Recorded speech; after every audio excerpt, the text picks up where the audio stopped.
পৃথিবীর দীর্ঘতম সমুদ্র সৈকত বাংলাদেশের কক্সবাজারে অবস্থিত। আর এই কক্সবাজারে প্রতিদিন হাজার হাজার পর্যটক আসে দেশের বিভিন্ন জায়গা থেকে এবং পৃথিবীর অন্যান্য দেশ থেকেও। আর এই কক্সবাজার আসার জন্য এই একটাই মাত্র রাস্তা।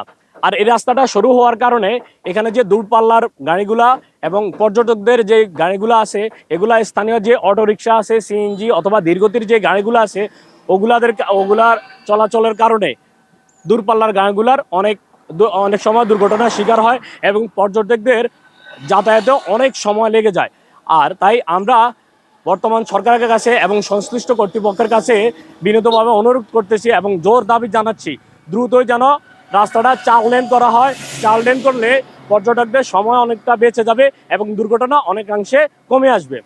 তো কক্সবাজারে একমাত্র রাস্তা থেকে দাঁড়িয়ে আমি এনামুল চৌধুরী পাবেল। ধন্যবাদ সবাইকে।